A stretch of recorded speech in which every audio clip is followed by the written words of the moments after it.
Jungle.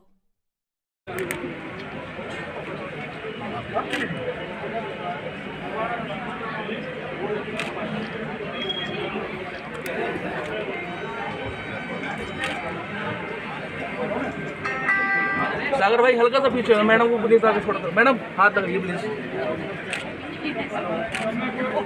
सेवा गोयल जी महिला मोर्चा की हमारे मंडल के अध्यक्ष हैं, आप भी मंच पर अपना काम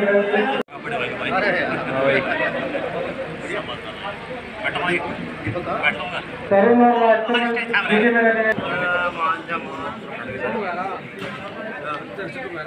जनता पार्टी के कार्यकर्ता निरंतर कार्य कर रहे हैं।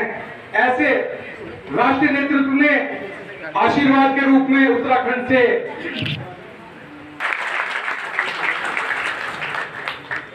मैं प्रतिभा जी से निवेदन करूंगा कि महिला मोर्चा की कार्यकर्ताओं के साथ आप वंदे मातरम के लिए मंच पर रहें।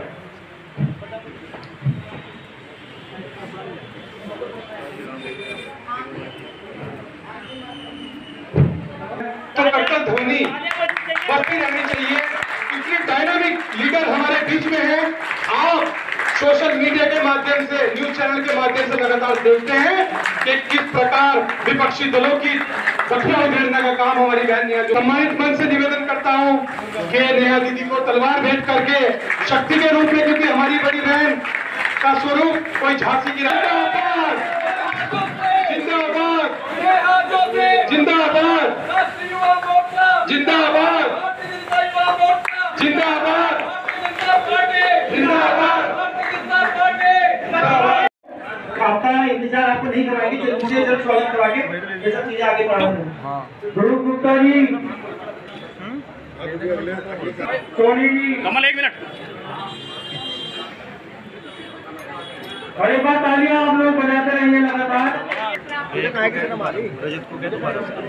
गौरव शर्मा जी साहब ना, गौरव जी हमारे जिला पंचायत सदस्य हैं उत्तर प्रदेश क्षेत्र के सहारनपुर से।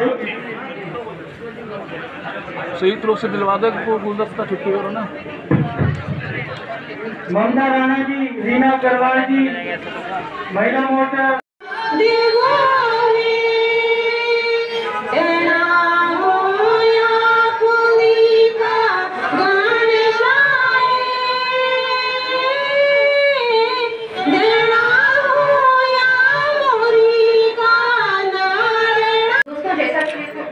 कराते हुए हमारे मसूरी से विधायक रहे हैं 3 बार और आज पार्टी के आशीर्वाद से कैबिनेट मंत्री।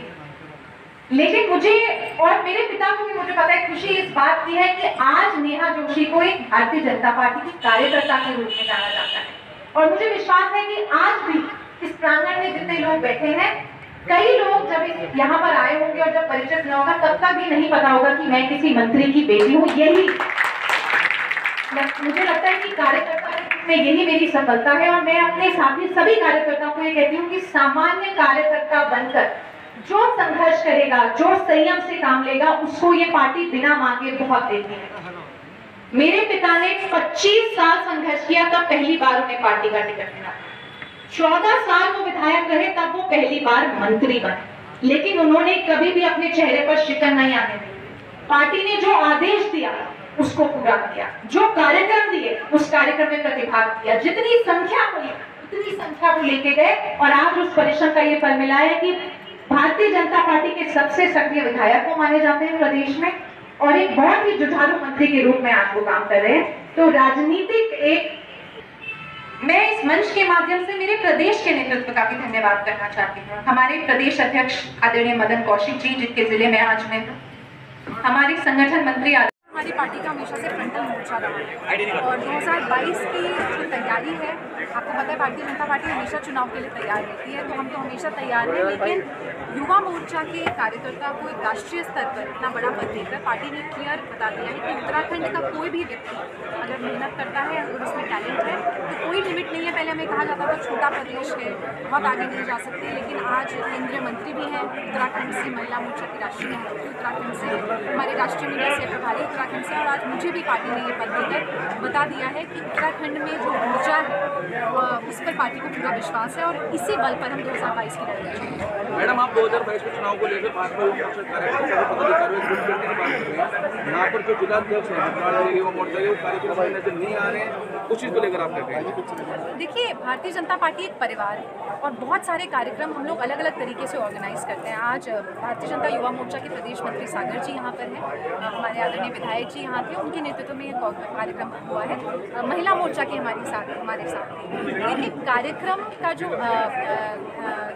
संरचना है वो हमारे कार्यकर्ता तय करते हैं और हमारा जो नेता है वो हर मंच के लिए तय है। मैडम, आपने बोला कि मतभेद खत्म करके काम करना है, एकजुट होकर काम करना है। कहीं ना कहीं पार्टी के युवा मोर्चा में यहाँ पे मतभेद दिखाई देता है, उनके कार्यकर्ता नहीं दिखाई देते, फिर वो नहीं है तो उस चीज़ को लेकर देखिए, मतभेद चलते रहते हैं, मनभेद नहीं होना चाहिए और जहाँ लड़ाई की बात आती है वहाँ भारतीय जनता पार्टी और भारतीय जनता युवा मोर्चा सब साथ करते हैं। मैम, एक बात और आपने लगातार उत्तराखंड में जिस तरीके से बीजेपी और कांग्रेस का लगातार रहता है 5 साल कांग्रेस, तो आप क्या मानते हैं कि कांग्रेस में लगातार उठापटक चल रही है, तो क्या आप ये मानते हैं कि बीजेपी भी एक मजबूती से चुनाव लड़ेगी क्योंकि 2022 में आना सुनिश्चित करेंगे?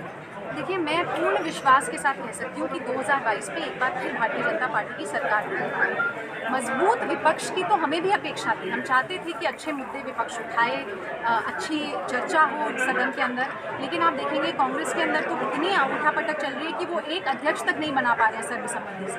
तो जाहिर है पूरे प्रदेश की जनता इस उठापटक को देख रही है और भारतीय जनता पार्टी ही एकमात्र विकल्प प्रदेश के अंदर है, प्रदेश की जनता ने मांगा।